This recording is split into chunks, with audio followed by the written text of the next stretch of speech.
నమస్తే. Good morning. ఈరోజు news paper వార్తలు వాటిలోని ముఖ్యాంశాలు. ముందుగా ఈనాడు పత్రిక. Please like, share and subscribe. Deep టెక్‌తో దూసుకెళ్దాం. ఏపీలో నాలెడ్జ్ హబ్‌గా నిలబెట్టడమే లక్ష్యం. 2040 నాటికి వృద్ధి రేటు 15% ఉండాలి. విశాఖ జీఎస్ఎఫ్‌టి సదస్సులో ముఖ్యమంత్రి చంద్రబాబు. టెక్నాలజీ అన్నది ఓ విప్లవం లాంటిది. 1996లో ఐటీ గురించి మాట్లాడిన నేను ఇప్పుడు డీప్ టెక్ గురించి మాట్లాడడం సంతోషంగా ఉంది. Deep tech, AI, artificial intelligence, block chain, machine learning వంటి విధానాలు వచ్చాయి. వీటన్నిటిని ఇప్పుడు ఎలా ఉపయోగించాలన్నది చాలా ముఖ్యం. వర్చువల్, ఫిజికల్ వర్కింగ్‌లో ఉపాధిని సృష్టించడానికి కో-వర్కింగ్ స్టేషన్ల ఏర్పాటుకు ప్రోత్సహిస్తాం. ఎక్కడి వరకు అక్కడే టిట్కోయిలు. ముందుగా నిజమైన లబ్ధిదారుల ఎంపిక. అమరావతిలో ఆర్5 జోన్‌పై సర్కారు కసరత్తు. అనువైన స్థలాల కోసం ఎన్టీఆర్ గుంటూరు జిల్లా కలెక్టర్ల అన్వేషణ. ఏపీకి 8 కేంద్రీయ విద్యాలయాలు. కేంద్ర ఆర్థిక వ్యవహారాల కేబినెట్ కమిటీ ఆమోదం. 7,680 మంది విద్యార్థులకు ప్రయోజనం. రాష్ట్రంలో 43కి పెరిగిన కేవీల సంఖ్య.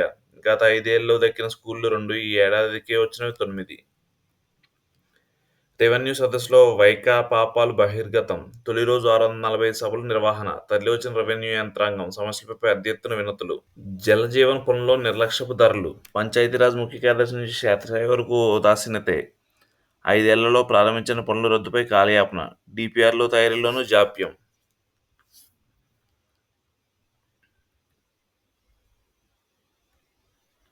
అక్రమార్కులు సపోర్ట్. కొందరి కన్ను సొనలోని ఎగుమతులు, ఇంకొందరు గుప్పెట్లో విలువైన భూములు. కీలక శాఖ అధికారులు తందాన. కాకినాడ సీపోర్టులో సిఐడి సోదాలు. 2019 నుంచి 24 వరకు జరిగిన లావాదేవీలపై ఆరా. ఎగుమతులు, దిగుమతులు, కీలక దస్త్రాలు స్వాధీనం. హద్దులు దాటిన అక్రమం. పౌర సరఫరా వ్యవస్థలో క్షేత్రస్థాయిలో లోపాలు కొందరికి ఆదాయ వనరుగా మారాయి. ప్రభుత్వం కేజీ బియ్యాన్ని 43.50 వెచ్చించి పేదలకు పంపిణీ చేయాలని చెబుతుంటే, తూకం, పంపిణీలో లోపాలతో కొంత, ఊరువాడ ముఠాలతో మరికొంత సేకరిస్తూ లబ్ధిదారుల నుంచి కేజీ రూ. 10కి కొని ఈ బియ్యాన్ని మిల్లులో పాలిష్ చేయించి పోర్టుల ద్వారా విదేశాలకు తరలిస్తున్న దండిగా ఆర్జిస్తున్నారు. పర్యవేక్షించాల్సిన శాఖలు చూసి చూడనట్టు వదిలేయడంతో, రాజకీయ దన్ను దండిగా ఉండడంతో రాష్ట్రం నలుమూలల నుంచి కాకినాడ అక్రమాలు చేరుకుంటాయి. పోర్ట్, కస్టమ్స్, మెరైన్, పౌర సరఫరాలు, పన్నుల శాఖ, రెవెన్యూ, పోలీస్ ఇలా అందరి తనిఖీలు సవ్యంగా ఉన్నట్లే చెబుతున్నా, అక్రమ నిల్వలు ఇన్ని వ్యవస్థలు దాటి పోర్టులకు ఎలా చేరుతున్నాయనే ప్రశ్నకు సమాధానం లేదు. లంచాల వ్యవహారంలో కాకినాడ పోర్టు కస్టమ్స్ అధికారులు, ఉద్యోగులు ఈ ఏడాది అక్టోబర్ 5న సీబీఐకి చిక్కారు. పోర్టు కార్యకలాపాలను పర్యవేక్షించాల్సిన కొన్ని శాఖలు అవినీతి తారస్థాయిలో ఉన్న ప్రక్షాళన దిశగా చర్య లేకపోవడం అక్రమాలు ఆగడం లేదు. పైరవీలతో పాగా. వైకాపా అధికారంలో వచ్చాక రాష్ట్రాన్ని అప్పుల్లోకి నెట్టేసి ఇతర పోర్టుల అభివృద్ధి నిధులు వెతుక్కోలాటలో కాకినాడ యాంకరేజ్ పోర్టుకు చెందిన 337.63 ఎకరాల భూమిని 1,500 కోట్లకు 2022లో తాకట్టు పెట్టారు. మరికొంత పోర్టు భూమిని కొందరు నాయకులు ఆక్రమించారు. పోర్టు పరిధిలో ఫిషింగ్ సంస్థలు, సరుకు నిల్వ కేంద్రాలు నిర్వహించే లీజుదారులు పోర్టుకు లీజు సరిగ్గా చెల్లించకపోవడంతో బకాయిలు కోట్లలో పెరిగిపోయాయి. రాజకీయ అండతో లీజులు తీసుకున్న విస్తరణ నుంచి భూమి ఆక్రమించి అనధికారిక కార్యకలాపాలు నిర్వహిస్తున్నారు. పోర్టు అక్రమాలు తవ్వకుండా పర్యవేక్షించాల్సిన కొన్ని శాఖలు, అధికారులు ఇక్కడ బినామీలతో వ్యాపార భాగస్వాములు అవుతున్నారు. అక్రమాలన్నిటిలోనూ పోర్టు అధికారులే ఊతమిస్తున్నారనే ఆరోపణలున్నాయి. పోర్టులో లోడింగ్, అన్లోడింగ్ జరిగే జెట్టీలు ఆక్రమించి కార్యకలాపాలు సాగిస్తున్నారని కాకినాడ నగర ఎమ్మెల్యే వనమాడి కొండబాబు ఇటీవలే ఆరోపించారు. ప్రైవేటు పోర్టులో అధిక శాతం వాటా ఒక సంస్థకు జగన్ ప్రభుత్వం కట్టబెట్టిందని తాజాగా మంత్రి నాదెండ్ల మనోహర్ ఆరోపించారు. పైరవీలు, పెత్తనాలు, అక్రమ వ్యవహారాలు నిగ్గు తేల్చాలంటే ప్రభుత్వం సక్రమ విచారణ ఆదేశించాలని వాదన వినిపిస్తుంది.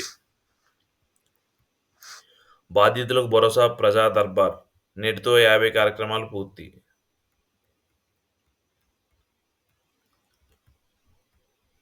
నేడు రాష్ట్ర వ్యాప్తంగా తల్లిదండ్రుల, ఉపాధ్యాయుల సమావేశాలు. బాపట్లలో కార్యక్రమానికి హాజరు కానున్న సీఎం చంద్రబాబు, మంత్రి లోకేష్. కాలు దూవుతున్న పందెం కోళ్లు. ప్రత్యేక ఆహారం శిక్షణ ఇస్తున్న పెంపకాలు. సంక్రాంతి నాటికి 25 కోట్లకు మేర అమ్మకాలు. ఆన్లైన్లో పుంజుల కొనుగోలు.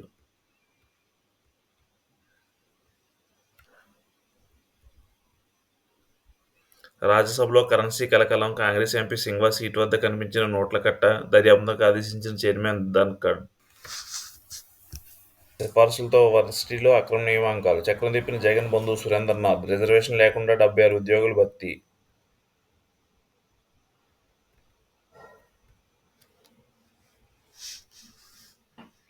విక్రాంత్ రెడ్డి ముందస్తు బెయిల్. అత్యవసర విచారణకు హైకోర్టు నిరాకరణ. 13కు వాయిదా వేసిన న్యాయస్థానం. అవును. సైజులో 6 ఎకరాలు కొన్నాను. నా దగ్గర డబ్బుంది కొనుక్కున్నాను. ఏ రైతైనా మీ దగ్గరకొచ్చి తక్కువ ధరకు కొనని చెప్పారా? మాజీ మంత్రి దాడిశెట్టి రాజా వ్యాఖ్యలు. అన్నదాతలపై బాష్పవాయు ప్రయోగం నిలిచిన రైతు చెలో ఢిల్లీ.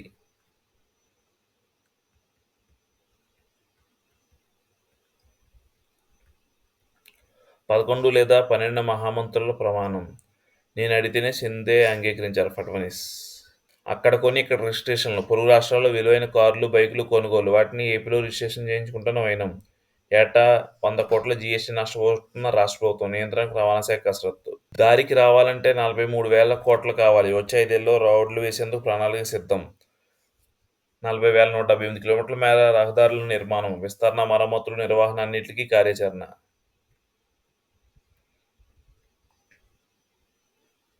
రైతులపై కేసులు, పెద్దాయనకు కాసులు. ఉమ్మడి చిత్తూరు జిల్లాలో 3 రిజర్వాయర్లకు 843.97 కోట్ల బిల్లులు అప్లోడ్. వైకాపా హయాంలో 33.63 కోట్ల చెల్లింపు. పనులు ఆగిన ప్రాజెక్టులో బిల్లులు పొందిన వైనం. వెలుగు చూస్తున్న వైకాపా నేతల పాపాలు. అందుబాటులోకి చిలుకలూరిపేట బైపాస్. అత్యాధున సదుపాయాలు కల్పించిన NH7.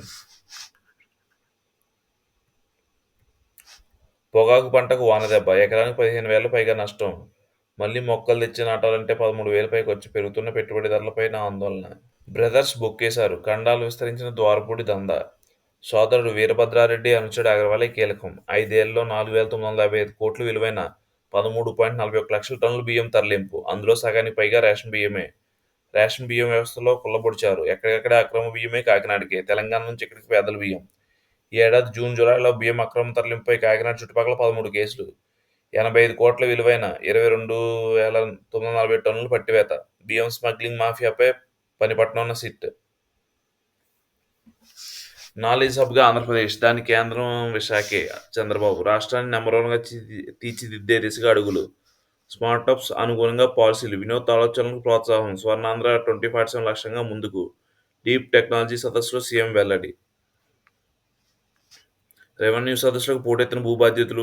536 మండలాల్లో సదస్సులు ప్రారంభం. పాల్గొన్న రెవెన్యూ మంత్రి. Special CS CCLA. తొలి రోజు ప్రభుత్వానికి 857 వినతులు. ఎన్నికల కోడ్లో 6 జిల్లాల దూరం.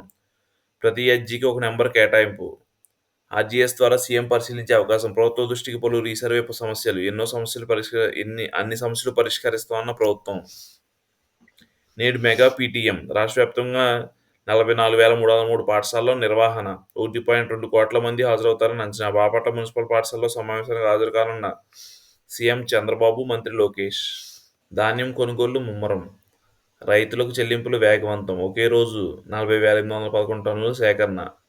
48 గంటల్లోనే ఖాతాలో సొమ్ము జమ. జగన్ హయాంలో రైతులను వేధించారు. పౌర సరఫరాల మంత్రి నాదెండ్ల.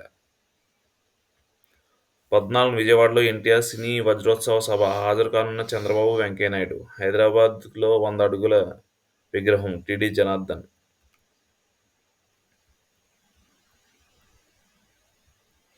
పోలవరం గడువు తరచూ మార్చితే ఎలా? పీపీసీ సీఈఓ అభ్యంతరం. 2026 మార్చికి ఈసీఆర్ఎఫ్ పూర్తి చేస్తామన్నారుగా, ఇప్పుడేమో 2027 చివరికి అంటున్నారు. వచ్చే జనవరి 2న డైఫ్రమ్ వాల్ మొదలు పెట్టాల్సిందే. ప్రత్యేక ఖాతా నుంచే లావాదేవీలు చేయాలి. అడ్వాన్స్లో 75% ఖర్చు పెడితేనే తదుపరి వాయిదా విడుదల. Polavaram project authority CEO Atul Jain. మళ్లీ రైతాంగం బగ్గు. సొంబు నుంచి ఢిల్లీకి 101 మంది రైతుల పాదయాత్ర. బారికేడ్లు పెట్టి ఆపేసిన పోలీసులు.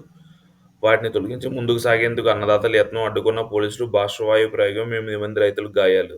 రఘురాం కేసులో కుట్ర సుస్పష్టం. సూపరింటెండెంట్ ఒత్తిడి మేరకే తప్పుడు నివేదిక. సిఐడి చీఫ్, సూపరింటెండెంట్ల పాత్రపై ఆధారాలు. సిఐడి కార్యాలయ సిబ్బందిని విచారిస్తున్న అధికారులు. విజయపాల్ కస్టడీ పిటిషన్పై 9న కోర్టులో వాదనలు. కంటైనర్లో డ్రగ్స్ కథ కంచికే. డ్రగ్ ఈస్ట్లో మత్తు లేదని ల్యాబ్ నివేదిక. కిట్లో పరీక్షించినప్పుడు పాజిటివ్. ప్రయోగశాలలో పరీక్షల్లో నెగిటివ్. కంటైనర్ విడుదల చేయాలని సీబీఐకి లేఖ. రేషన్ లూటీపై సిఐడి ఐజీ బ్రిజ్లాల్ నేతృత్వం. ఇందులో సిఐడి ఎస్పీ, 4 డీఎస్పీలు. దర్యాప్తు 15 రోజులకు ఒకసారి నివేదిక. కూటమి ప్రభుత్వం ఉత్తర్వులు జారీ. Thank you.